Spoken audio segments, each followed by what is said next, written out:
The arrival. The year was 2072, and Earth had changed dramatically. Climate crisis and resource wars had reshaped the geopolitical landscape, but humanity had emerged stronger, more united. The discovery of fusion power and significant advancements in space technology had ushered in a new era of prosperity and exploration. Dr. Samira Khan stood on the observation deck of the Lunar Command Center, her dark eyes fixed on the blue marble of Earth hanging in the void.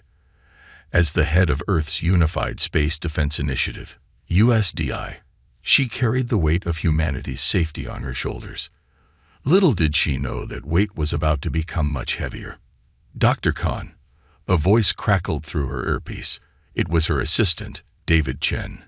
We're picking up anomalous readings at the edge of the solar system. You might want to see this. Samira's heart raced as she made her way to the command center. The room was a hive of activity, screens flickering with data streams, and 3D projections of the solar system. Report, she ordered, her voice calm despite the tension in the air. David's fingers flew over his holographic interface. We've detected a massive energy signature entering the solar system. It's unlike anything we've ever seen before. Definitely not natural and far beyond our current technology. Samira leaned in, studying the readings. First contact, she whispered, a mix of excitement and dread in her voice. Alert all Earth governments and initiate first contact protocols. The next few hours were a blur of activity.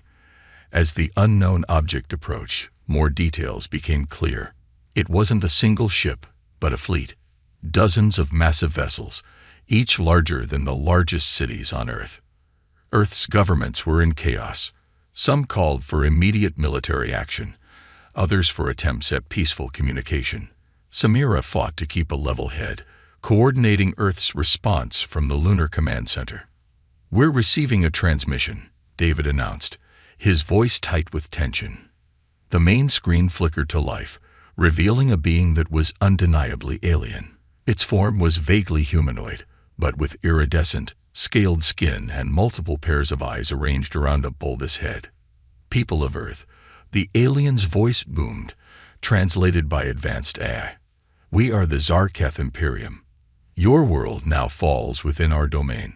Surrender your resources and accept your place as a protectorate of our empire, or face annihilation. Samira's blood ran cold. This was humanity's worst fear realized. Hostile first contact with a technologically superior species. We need more time, Samira said, her mind racing. Request a delay for deliberation. The alien's multiple eyes blinked in what might have been amusement. You have one planetary rotation to decide. Choose wisely.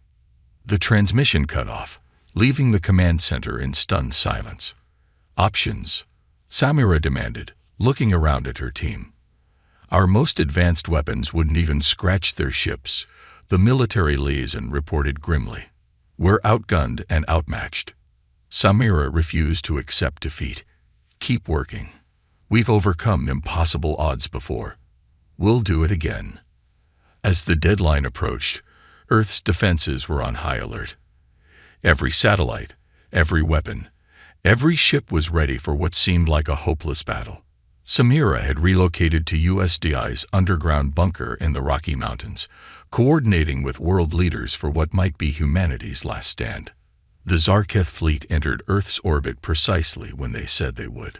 The massive ships blotted out the stars, casting ominous shadows over the planet below. They're powering up weapons, David reported, his voice shaking. Samira closed her eyes, silently apologizing to the billions of souls she had failed to protect. Launch everything we have. If we're going down fighting. Earth's defenses sprang to life. Missiles streaked into the sky, energy weapons fired from hidden bases, and humanity's small fleet of experimental space fighters engaged the alien armada. But something unexpected happened. As Earth's weapons approached the Zarketh ships, they simply vanished. Not exploded, not deflected, but disappeared as if they had never existed. What the hell? Samira leaned forward, staring at the screens in disbelief. The Zarketh seemed equally confused. their weapons powered down, and for a moment, everything was still. Then it began. One by one, the alien ships started to flicker like faulty holograms. Samira watched in awe as the massive vessels became translucent, then transparent, before vanishing entirely. Within minutes, the entire Zarketh fleet had disappeared without a trace. No debris, no energy readings, nothing to indicate they had ever been there at all. The bunker erupted in cheers, but Samira remained. What just happened? She whispered to herself. And more importantly, what does it mean for Earth? As celebrations broke out around the world, Samira Khan knew that her work was just beginning. Something had saved humanity, something powerful beyond imagination, and she was determined to find out what it was, no matter the cost. The unseen force had revealed itself, and nothing would ever be the same again. The discovery. In the weeks following the disappearance of the Zarketh fleet, Earth was a planet transformed. The near miss with annihilation had united humanity in a way that no crisis before it ever had. Old rivalries were set aside as the world's brightest minds came together to unravel the mystery of their salvation. Dr. Samira Khan found herself at the center of this global effort.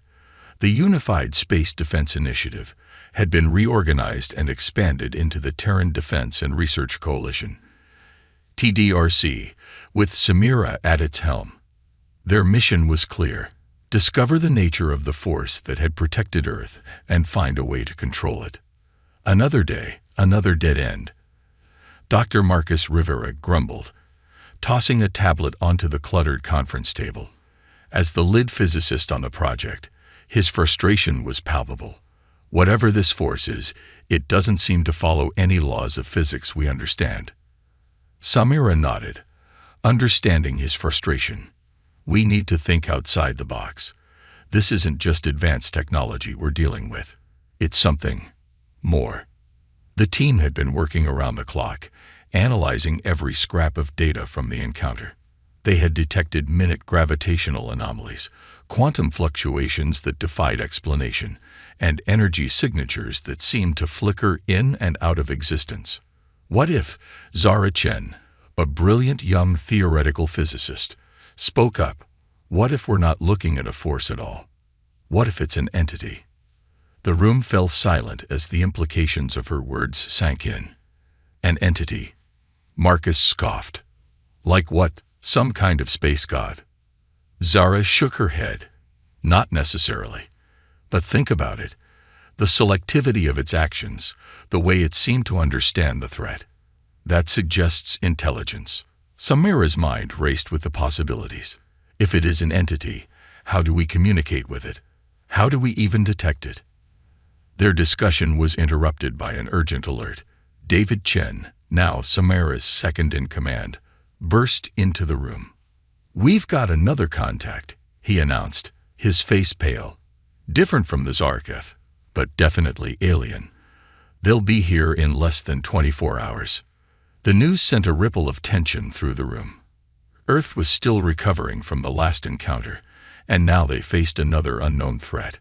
"Alert the planetary defense grid," Samira ordered. "But let's not jump to conclusions. This could be an opportunity to observe the force in action again." As the hours ticked by, the world held its breath.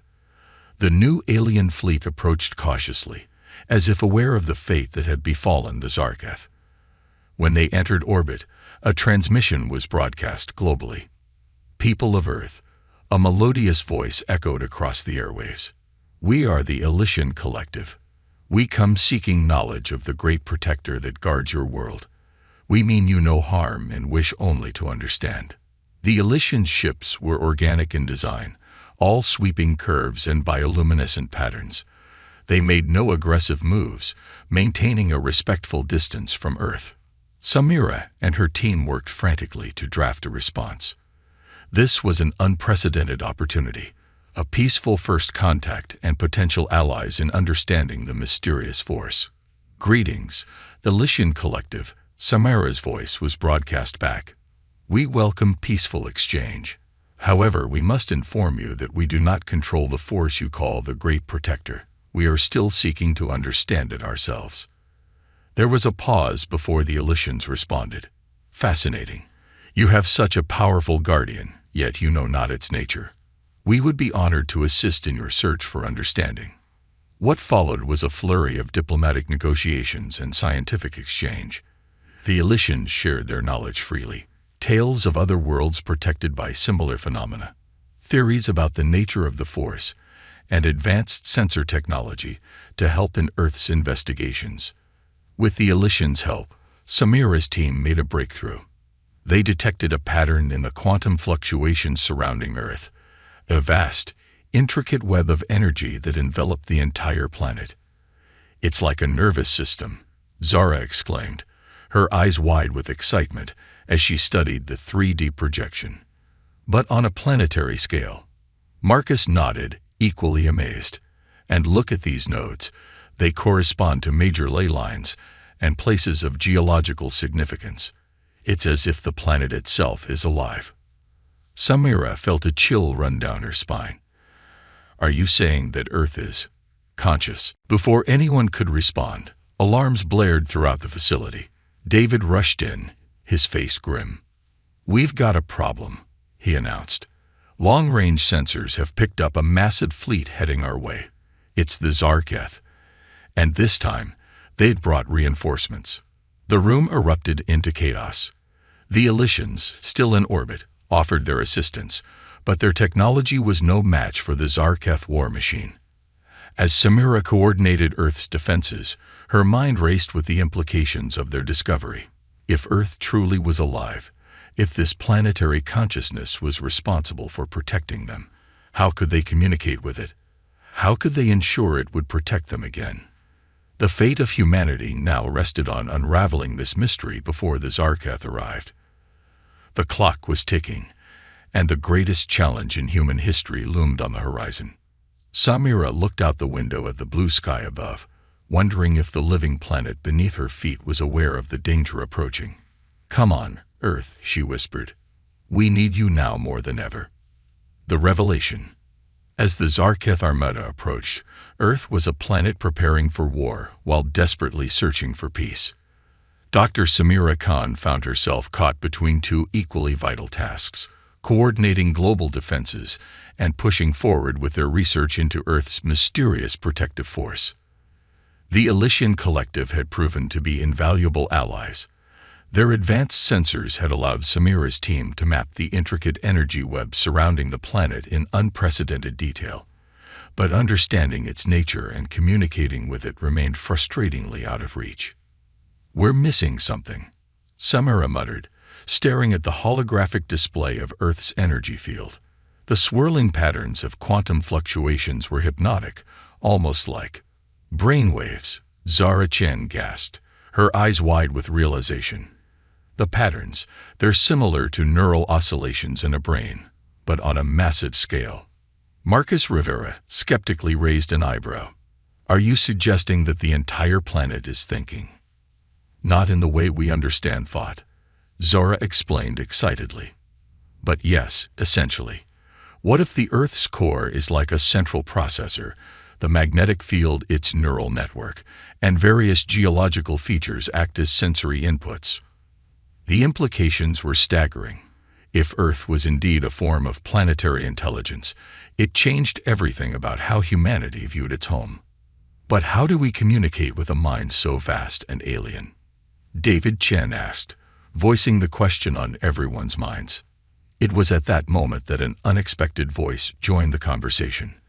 Dr. Elena Petrova, a renowned expert in parapsychology and fringe sciences, had been brought onto the project despite initial skepticism from some team members. "We've been going about this all wrong," Elena said, her Russian accent thick with excitement. "We've been trying to communicate using technology, but what if the key is consciousness itself?" Samira turned to her, intrigued. "What do you mean?" "Throughout human history, there have been accounts of individuals connecting with the Earth. Shamans, mystics, sensitives. What if they were accidentally tapping into this planetary consciousness?" Elena explained. "We need to attempt deliberate, focused communication through altered states of consciousness." The room erupted into debate, Some dismissed the idea as pseudoscience, while others saw it as their best hope. As the argument heated up, Samira's communicator buzzed with an urgent message. "The Zarketh fleet has entered the solar system," she announced grimly. "We're out of time. We need to try everything." With the clock ticking, a desperate plan was formed.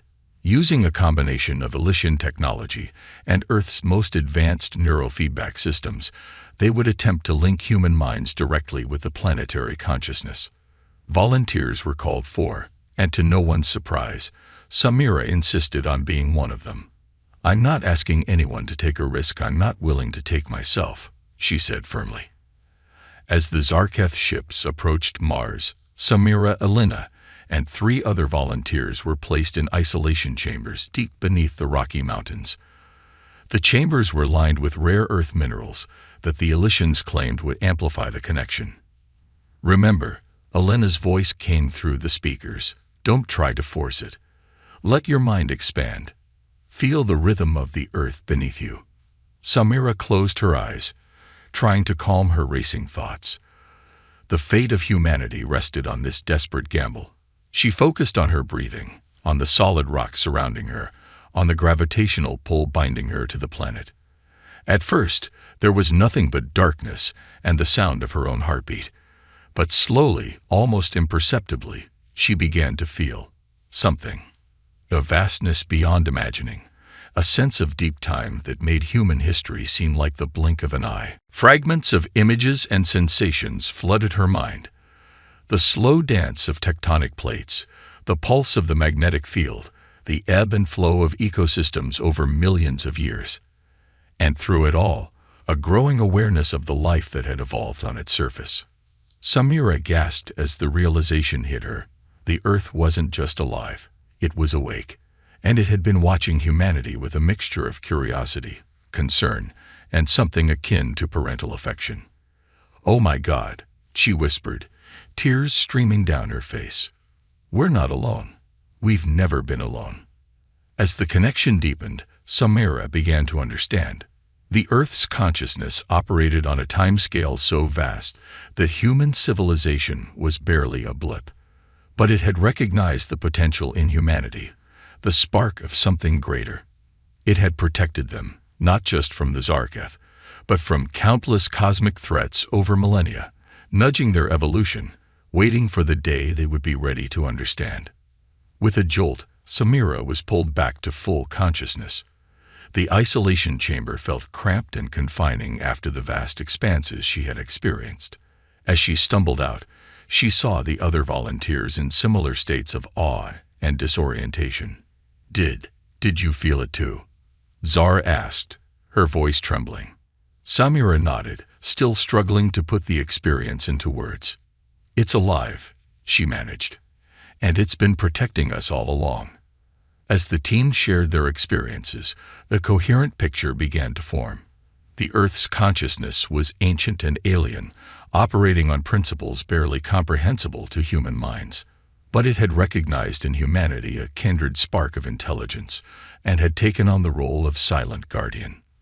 The Zarketh and other hostile species had been removed not out of malice, but simply relocated to distant parts of the galaxy to preserve the delicate balance of life on Earth. The planetary consciousness saw all life as precious and sought to minimize conflict. As the implications of this revelation sank in, the mood in the command center was a mix of euphoria and deep existential awe. Humanity was no longer alone in the universe. Their entire world was a living, thinking entity that had nurtured them since the dawn of life. But there was no time for extended philosophical discussions. The Zarketh fleet was now passing the orbit of Jupiter, and Earth needed to prepare its response. "We need to find a way to communicate our wishes to Earth," Samira said, her mind racing with possibilities, "to let it know that we're ready to take a more active role in our own defense." Elena nodded in agreement. The connection we established was just the beginning. With practice and refinement, we might be able to form a more coherent dialogue. As the team worked frantically to improve their communication techniques, world leaders were briefed on the situation. The response was a mix of skepticism, fear, and hope. Some saw the living Earth as a threat to human autonomy, while others welcomed the idea of a powerful protector. Debates raged in governments and on social media. Religious leaders struggled to incorporate this new reality into their worldviews.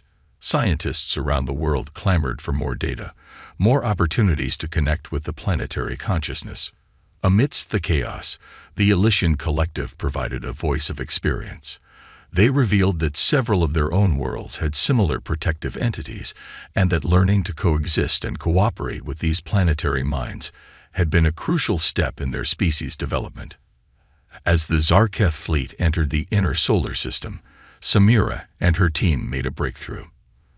By combining their consciousness in a shared meditative state, amplified by Elysian technology, they were able to form a clearer channel of communication with Earth. The experience was overwhelming. Earth's consciousness unfolded before them like a vast, multidimensional tapestry of energy and information. Concepts and images flowed between human and planetary minds, gradually forming a bridge of understanding.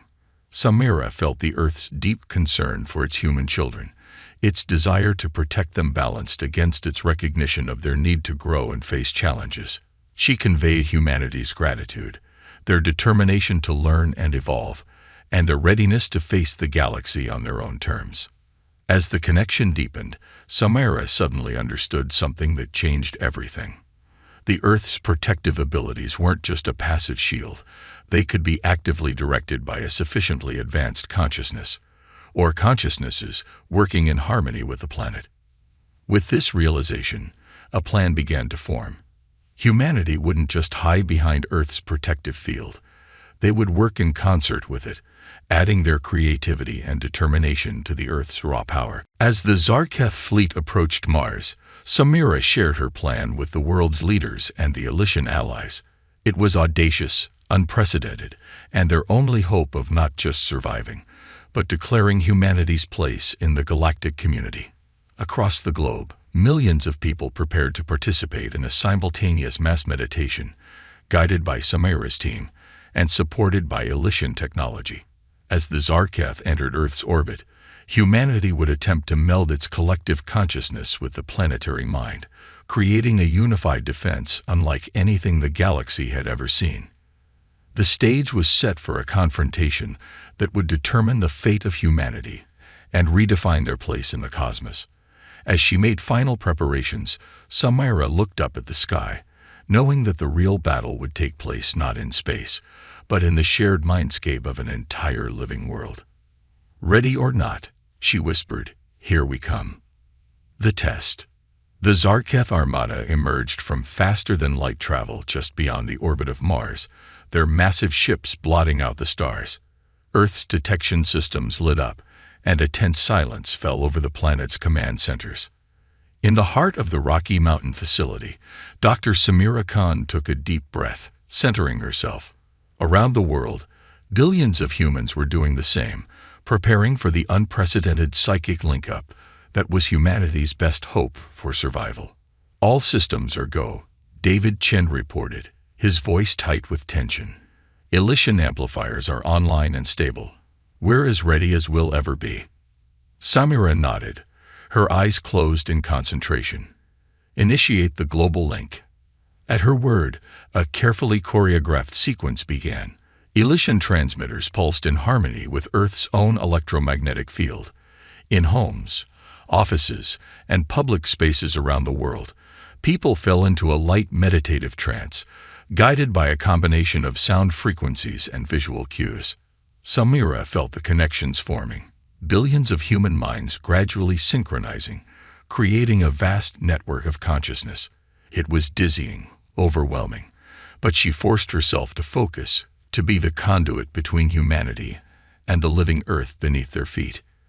As the Zarketh ships entered Earth's orbit, Samira reached out with her mind, feeling the familiar vastness of the planetary consciousness. But this time, she wasn't alone.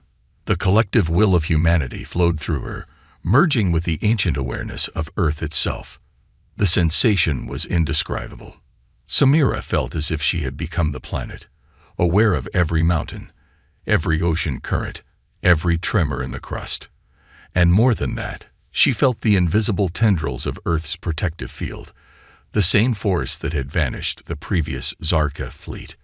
But the real shock came when she realized she could control it.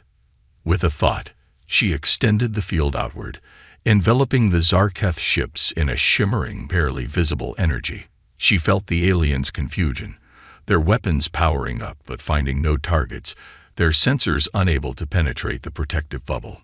"It's working," Samira gasped, her physical body trembling with the effort of maintaining the connection. "We're in control of the field." Around her, the command center erupted in cheers, but Samira barely heard them. Her focus was entirely on the cosmic chess game unfolding in Earth's orbit. The Zarketh, realizing that their usual tactics were useless, began to adapt. They launched swarms of smaller craft, probing for weaknesses in the energy field. Samira felt each impact like tiny pinpricks against her skin. "They're trying to break through," she gritted out. "We need to push back." Drawing on the collective will of humanity, Samira directed the Earth's energy in new ways. The protective field began to pulse, sending out waves of force that scattered the Zarketh fighters like leaves in the wind. But the alien commanders were clever. They adjusted their strategy, concentrating their firepower on specific points, looking for a weak spot in the defense. Samira felt the strain, the billions of human minds linked with her beginning to waver under the assault. "We can't keep this up forever," David warned, monitoring Samira's vital signs with growing concern.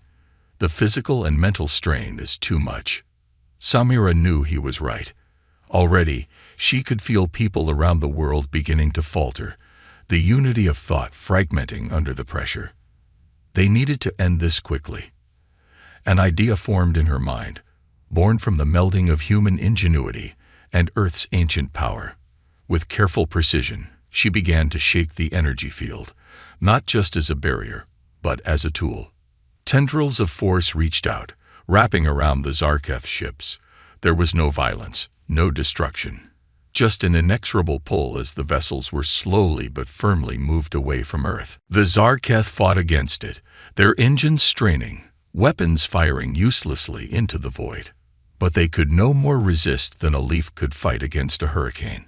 Ship by ship, the alien armada was pushed back, past the orbit of the Moon, past Mars, towards the outer reaches of the solar system. As the last Zarketh ship vanished into the darkness of space, a wave of exhaustion washed over Samira. The connection with Earth and humanity wavered, and then gently faded. She slumped in her chair, physically and mentally drained. "We did it," she murmured, a tired smile on her face. "We actually did it." The victory was monumental. Humanity had not only survived, but had demonstrated a power that would reshape their place in the galactic order. The Zarketh had been defeated without a single shot fired, without loss of life on either side. As news of the victory spread, celebrations erupted around the world. Humanity had faced its greatest test and emerged stronger, more united than ever before. But with this newfound power came grave responsibilities and difficult questions. In the days that followed, as Samira and her team recovered from the ordeal, debates raged at every level of society. How would this new relationship with Earth change human civilization? What were the ethical implications of wielding such power? How would they integrate this ability into their interactions with other species? The Elysian Collective, impressed by humanity's achievement, offered guidance based on their own experiences. They spoke of the need for balance, of the importance of using such power wisely and judiciously. As she listened to the debates and considered the challenges ahead, Samira felt a mix of excitement and trepidation. Humanity had taken its first real steps into a larger universe, but the journey ahead was far from clear. One thing was certain: the human race would never be the same again. As guardians of a living world, as partners with an ancient planetary consciousness, they had a unique role to play in the cosmic drama. Samira looked out at the stars, knowing that somewhere out there, the Zarketh were regrouping, other alien races were taking notice, and the galaxy was holding its breath, waiting to see what this young species from Earth would do next. The test was over, but the real challenges were just beginning. The triumph. In the months following the Zarketh's defeat, Earth underwent a transformation unlike anything in human history. The revelation of their planet's sentience and the demonstration of humanity's ability to work in concert with it sent shockwaves through every facet of society. Dr. Samira Khan found herself at the center of a global initiative to understand and develop this new relationship. Research centers were established around the world, dedicated to exploring the connection between human consciousness and Earth's planetary mind. "It's like learning a new language," Samira explained to a panel of world leaders. "A language of thought and energy that allows us to communicate not just with Earth, but potentially with the very fabric of space-time itself." The applications of this new understanding were staggering. By tapping into Earth's senses, scientists gained unprecedented insight into geological processes, allowing for accurate prediction and mitigation of natural disasters.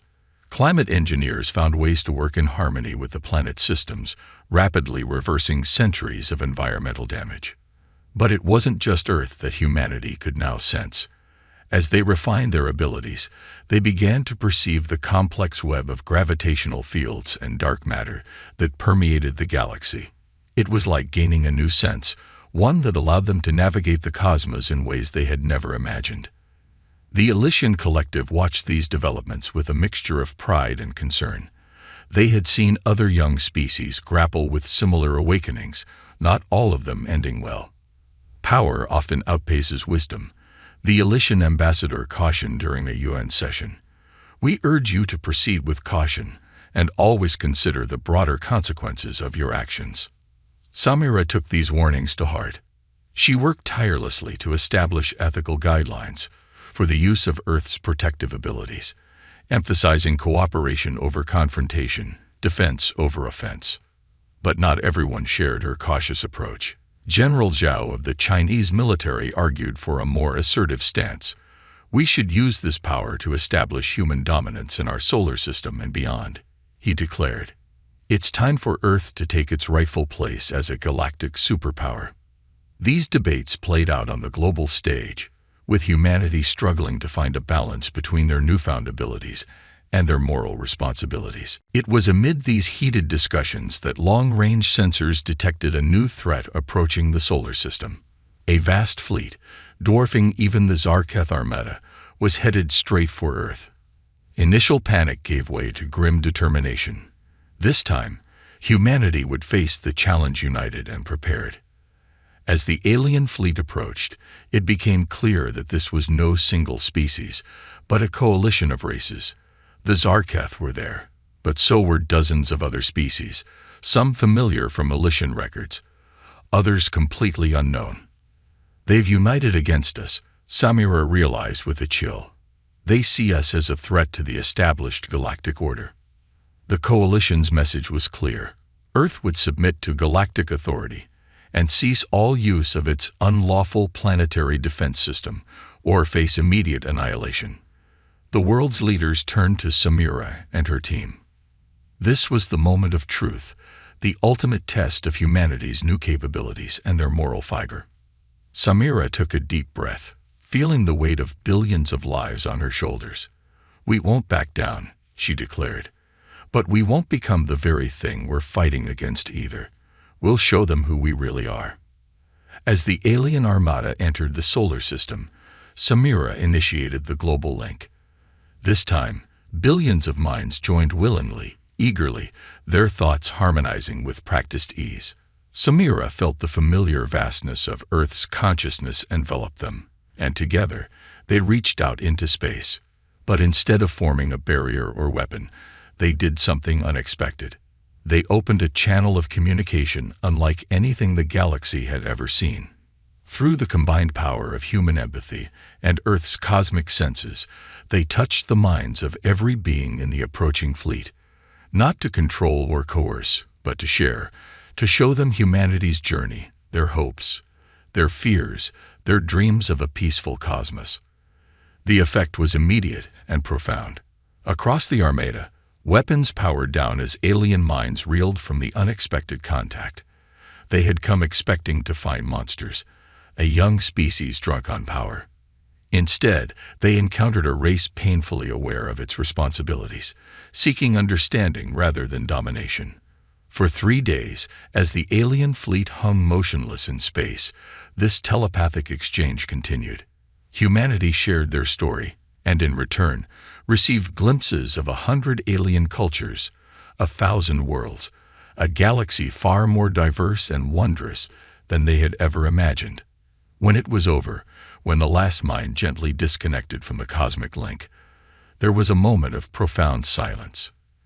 Then, one by one, the alien ships began to move, but not to attack.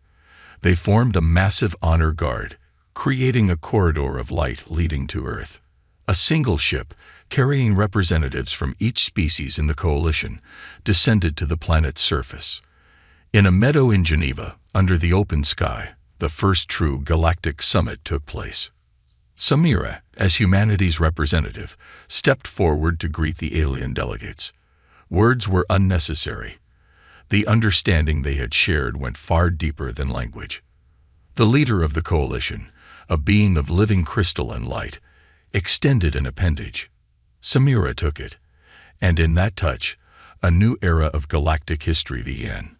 Earth was welcomed into the galactic community not as a subordinate, not as a superpower, but as something unique, a young species with ancient wisdom, the guardians of a living world, a bridge between the physical and the cosmic.